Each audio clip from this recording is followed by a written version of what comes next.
Store that will quench my furious appetite. I'm a constant seeker in Converse sneakers, always chasing. Welcome to Nonprofit Insider. My name is David Unger, and I'm pleased to be hosting a radio show with executive directors and key people of local nonprofits. I personally have worked in the nonprofit world for over 30 years. In those years, I've realized that the majority of the community does not know about the organizations that provide critical services and benefits to our community we sometimes take for granted.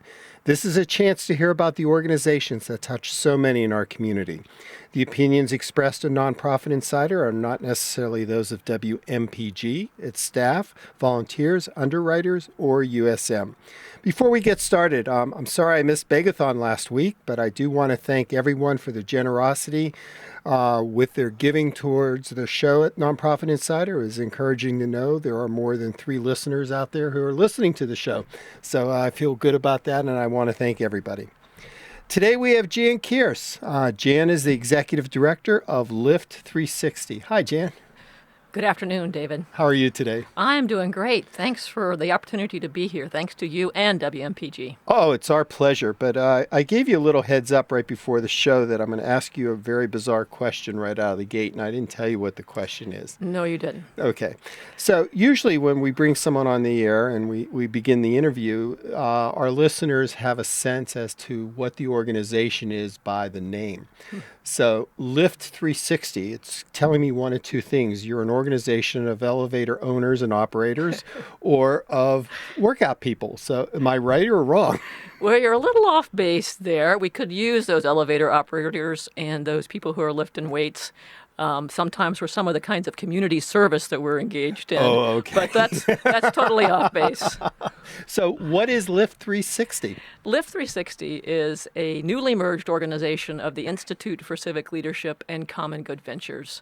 And this whole Lift 360 thing is really about our aspiration, what really brought us together as we merged our expertise ranging from leadership development, board development, and helping boards to be more successful and organizations to be more successful through our consulting services.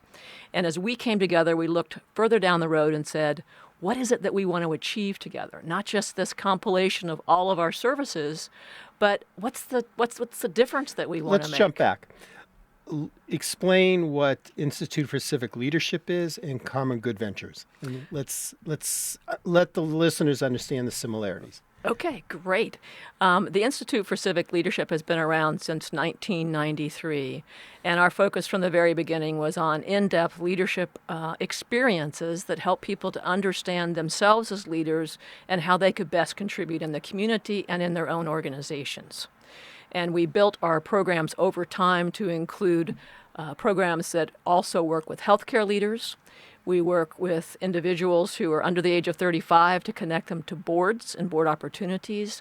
We have the same kind of program for people who are over 40 and get people involved in what's happening in the community and help them to be stronger leaders no matter what kind of organization they work in across all sectors. Common Good Ventures, on the other hand, has a long history of working in depth in organizations to help organizations to strengthen their work. So particularly nonprofits, helping organizations look at how they run the organization. What are the practices they have? What do the financials say? What are the programs they're offering? How does that relate to the mission? How does it relate to the financial impact?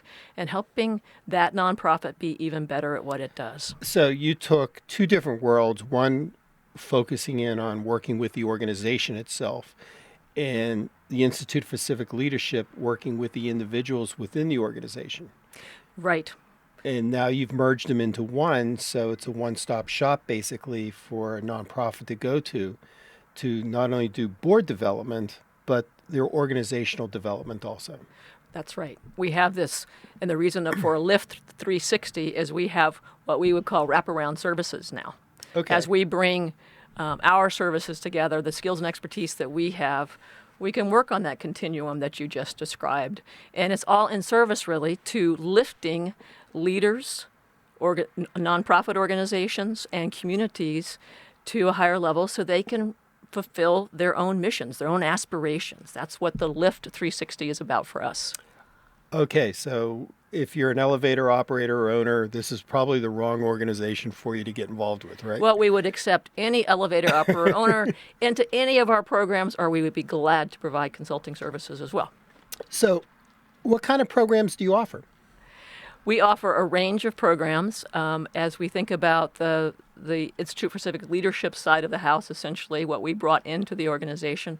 We continue to offer our core programs that have been so valuable in the community. We have over 800 alumni. So when you talk about your core program, what actually is it? Yep, the 800 alumni from our Leadership Intensive, which is a 14-day program over 8 months, which is designed to help leaders to become, first of all, to understand more about themselves as a leader, and then to see how they could create more facilitative, collaborative leadership situations in their own organizations, as well as volunteer in the community. So the organization was really founded on the premise that there aren't enough people who are totally engaged in their community and working collaboratively across organizations. And so from the very beginning, we've brought people in across sectors, so from the nonprofit world, municipal world, for-profit world, and we've brought them into these programs to help connect them. So those people from the for-profit organizations and municipalities will be talking about the issues in our communities and working together to help to remedy those issues. So you mentioned that you recently went through a merger. Yes. What was that like? Well, I don't think that at this stage, since it was actually formalized on July 1st of 2014, that we can say was. We have to say, what is it like? Okay. It's not over yet. But the process is one that obviously many organizations have gone through. And we, as I mentioned earlier, struggled with, do we partner with organizations as we think about achieving our goals, or do we go all the way and merge? And we made a decision in this situation to go all the way and merge. So we brought all of our staff together, our boards together, and formed a new vision for where we want to go. And it's an exciting process. It's hard in many ways because Right. we each have legacies and alumni and past clients, and here we are coming together, changing our name. And it's hard because for some people, they don't want to let go. It's hard for me to let go of some of the kinds of names that we've had in the past. So it's a transition toward what is now achievable because these organizations have come together. We were very successful in bringing together the two staffs as a team. Our boards have come together already, and coming from two very different perspectives, and have solidified as a board. And at the same time, we have challenges related to technology and the office move and changes of URL, Right. and all of the things that come with mergers. So All the technical stuff. all the technical details. stuff, and then there's all the communication side. Right. So we're small nonprofits, so we didn't have a lot of staff to engage in terms of understanding what we're doing, but we have many constituents, having been around for so long, that need to understand who we are now and what it is that we can deliver, what's important about that, and really what's at the heart of it in terms of our own mission. So the Right. communication piece is a huge opportunity as well as a challenge in any merger situation. I've mentioned on the show several times that in my consulting role, I've worked with organizations that have merged, consolidated, whatever terminology you want to use. And there's definitely some roadblocks or some obstacles that organizations have to overcome, especially at the beginning. What were some of the things, or if you had to give advice to an organization who's considering this right now based on what you've learned so far, what would it be? I would say start early in the process and take your time. Sometimes we leap into mergers and we don't have all of the block and tackle in place, so to speak. By the time we get to the date, we say, oh, here it is. So I think it's about making sure we're ready for all the changes that we need to make and Right. charting them out.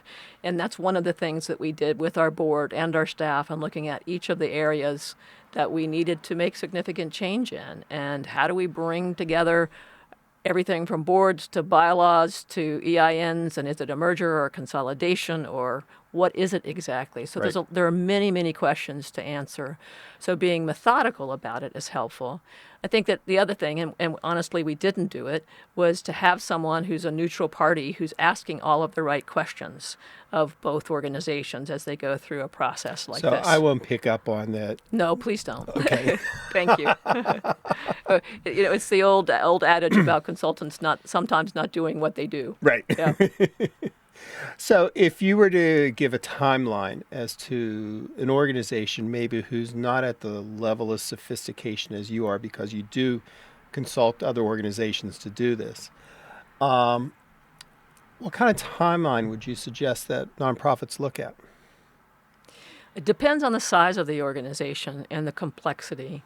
But I would, for us, we actually started the conversation over 3 years ago. Okay. And came back and revisited. Now, I'm not always recommending a 3-year timeline, but I think a 12 to 18-month timeline allows you to make a transition in a more orderly way. Sometimes there are issues of urgency that require that you speed up that timeline. And so, but if you have your preferences, go with a slower timeline, answer all the questions, make sure you're ready. Some of the things that we've faced challenges with, for example, in our own merger around technology, I'm not sure that we would have avoided it if we'd had more time to go Right. down that path, because there are things that we didn't anticipate even though we were working with all the right people. One of the things that I found is that people say, well, we need to merge for financial reasons. And it doesn't always work out that way, that you save money, at least at the beginning, because you have some basically startup costs to get this going. And there's a possibility with additional staff, the budgets may increase. Right. And I think that saving money is a factor, but as we look at our merger and others, it should not be the driving factor. So it is, to me, it's like, what more is possible for an organization as it looks at its mission and its deliverables, and even thinking about efficiencies and streamlining in some cases. So what's possible today that Right. wasn't possible last month or the 2 months ago before the merger, for example? Right. All right. So when we get to the halfway point in the show, I always give my guests a trivia question.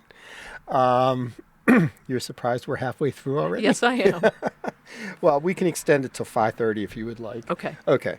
But we always go with a trivia question where I give you the question, then I go into my mid-break identifier, and then hopefully you'll have the answer. And as Deb shared with you a little earlier, we do not have a very good track record of right answers. I've heard there's a high rate of failure. Yes, I didn't go failure. We just don't get the right answers. Okay, so if you're in Maine, and if you're hungry for some horn pout, where would you go? Even Deb's looking at this one. Some horn Pout. Yes, where would you go? And I'll do my midpoint identifier, and you have to put your phone away. You can't Google it. Yeah, I was going to go to Siri. Nope, can't do that. This is WMPG, and I'm David Unger, and on Nonprofit Insider. And today we're talking to Jan Kearse, Executive Director of Lift 360. All right, Jan, time's up. Do you know the answer? I have no idea. You would go fishing. Hornpout is what you might call a catfish, more specifically, a brown bullhead. Now, that has a lot to do with right up there in a lot of useless information, doesn't it? It does, but intriguing nonetheless. Thank Okay, you. sure. All right, so if I was reading on your website and you have a conference coming up next weekend, Yes, we do. why don't you tell us a little bit about that? We are offering a one-day event called Together Leading Positive Change. And a piece of it recognizes our own transition about coming together as two organizations.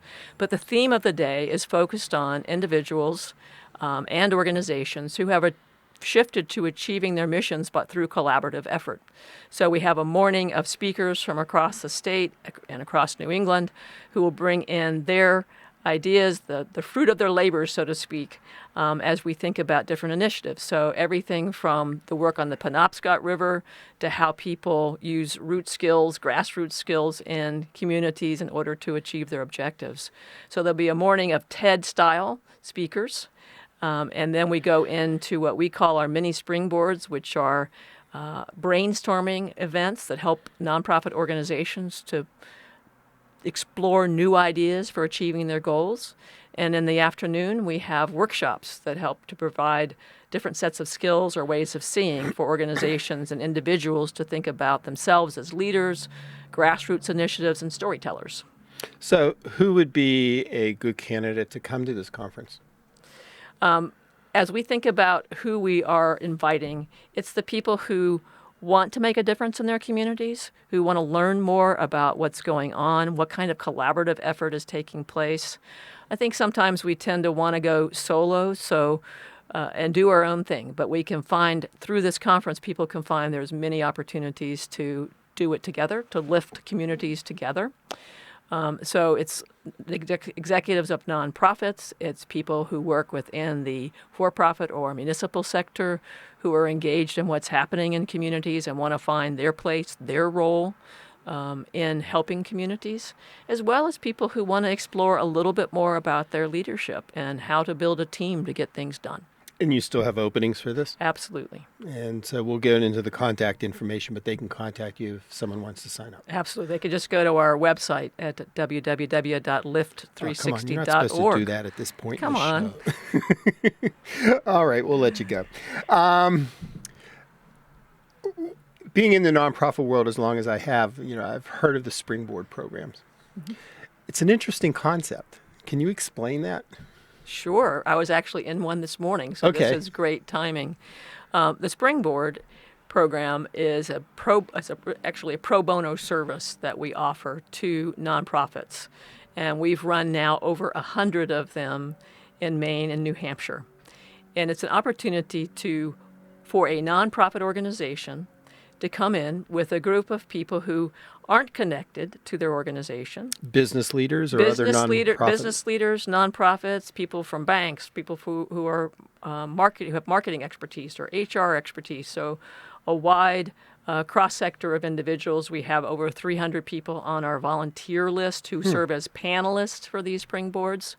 And then we work with the nonprofit to help them to create a presentation which really summarizes who they are, pithily, if that's Right. a word, so who they are, and then phrase or form a question that is one of their key challenges. And so the nonprofit does that, and the panelists have an opportunity to ask questions, and then the nonprofit sits back and the panelists brainstorm to help come up with perhaps new ideas on ways that organization can approach its challenge. So do you see any theme in any of the key questions that the nonprofits bring to the panels? There are, I'd have to go back over 100 of these now to see what the theme is.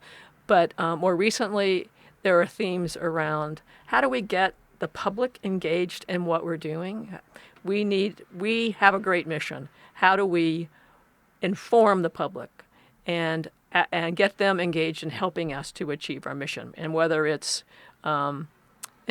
working toward environmental issues or like this morning's session, creating some more awareness around a program that helps families who have family members who are subject or engaged with mental illness. So it depends on what the issue is. But and then also, of course, fundraising. Fundraising is always a big challenge. It's usually right up there. So when Yeah. I ask usually what the biggest challenge is, it's always fundraising. So we don't talk about that. No. Yeah, it's hard. It's a hard one to talk about, but it really is how to position their organization for the most successful delivery of their mission. And what we've had, interestingly enough, is we've had nonprofits come back to us 3 months later, 4 or 6 months later, saying, we tried this and it really worked, and we'd love to come back in another couple of years and have a different question and see what kind of information we get. So it's a great service, and the many springboards that we have at the conference are kind of aimed in the same direction. They're not as long a version, but we're bringing in teens, youth leaders from Cultivating Community who will frame up a question for some of the people at the conference. We're bringing in people from Teens to Trails, and Jess Knox is coming in to talk about Maine Startup and Create Week. So representative of all three sectors, essentially environmental, social, and economic. Oh, that sounds great. So if Lift 360 were to go in front of one of the springboards, what would your question be? Great question. You didn't warn me on that one. No, it just kind of came to me. Well, the biggest question that we have in front of us right now is this continuing the rollout of our merger and doing the best job that we can do in terms of bringing all of our constituents and past supporters along with us as we frame the future. Right. As we say, what is it that we want to do in terms of our community impact? We're asking ourselves, what's our big question in a way? What is it that we want to say 10 years from now? Because we went through this merger and now we're Lift 360 and we're engaged in the activities that we are, what is the thing that we say that we will have accomplished at the end of that time period? We really looked at ourselves and said, the Institute for Civic Leadership is turning 21. Common Good Ventures has been through its own transition. We're coming into a new age. What is it that we want to say 1 + 1 equals? And we have some ideas around that, but we want to engage our constituents, stakeholders, people who've been longtime friends of the organizations that we're representing here in that conversation with us. So, speaking of the conversation, we just meet on the street for the first time and you think that I'm a potential donor. Ask me for some money. Great question. Is that the stall tactic? No, it's not the stall tactic. David, I don't know what your interests are in terms of the kinds of organizations that you support. What are the causes that are passionate to you? Have a little bit of insight in that. And what you as a donor want is something that I'm really interested in understanding. But what we as an organization do is we help donors like you feel confident in their investment in a nonprofit. How do we do that? We do that by helping the nonprofits that you care about be even better at achieving their missions, even be better leaders at what they're doing in their community. We think it's important that when somebody gives, that they give in ways that they feel good about and they know will have an impact. The work that we do, and I'm smiling now that your audience can't see this, the work that we do gives me joy and pleasure because what happens is we see people doing what they do passionately even better after we leave. That's great. And if someone wanted to just make a gift right now based on that, how would they do that? They would go to www.lift360.org, and we are connected with Network for Good. But they could call your office also. They could call Jan Kearse at 207-699-4493. Great. So if you had to ask me a question, I've hit you with some off-the-wall questions, what would it be? I would ask you, what's happening to eelgrass in Maine? Just kidding, David. Trying to get some trivia out for you. What is eelgrass? Exactly. Now, I think that you've had an opportunity to listen to many nonprofit leaders by virtue of being in this here at WMPG and through some of your consulting. And I've described to you some of the challenges that I have as a nonprofit as well as some of the things that I see. What advice do you have for me? Personally, I think when you talked about getting the community engaged in what you're doing is exactly right on target. The question is, how do you do it? And again, I've gone through mergers and everything else. And if I sit back and say, okay, if I had to change one thing that I did with it, what would it be? And we had to do ours very quickly. It would be engaging the community. But there's also an understanding that there's going to be a segment of your community that will never get engaged with that. They won't buy in the merger. So there's always the possibility you're going to lose some donors, some friends, some constituents, whatever terminology you want to use. And the question is, how do you bring up new people through the ranks under the new mission? So I would see it as a two-part. How do you maintain the current donors and constituents, but also how do you reach out under this exciting new mission to bring new people in? Great. Thank So, you. How will you do it is up to you, but Thank you. And I think for me, a piece of it too is remembering that while we have a longer view and we are deepening our focus on community impact, we are not stopping the legacy programs, the core programs that people value so much. As we look at our leadership intensive, that so many of our alums treasure, value, experience the joy of being in a network of folks who have been through the program. And those programs will continue. We recognize their value, and we want to deepen the value of the experience as well as our new organization to our community. Right. And I have to admit that several of my clients have used your services in the past. And for full disclaimer, you and I are talking currently about one of my current clients getting engaged with it. And I'm thoroughly impressed with the approach, the professionalism you bring to it, and the full scope of the way you approach things as an organization as a whole. So I think it's good work, and our community would be at a loss if you weren't here. Thank you, David. Our pleasure. So, thank you, Jan, for joining us today. It's been a pleasure. And you brought in some great weather and some great conversation, and hopefully our community will benefit from this. Okay, next week we have Jim Phipps.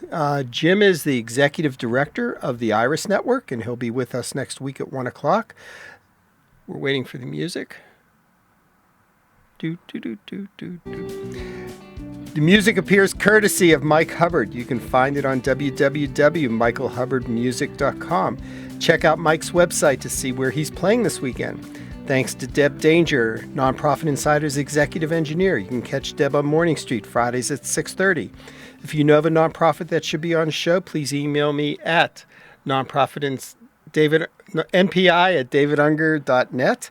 And past shows are archived at www.tcmgr.com, Nonprofit Insider tab.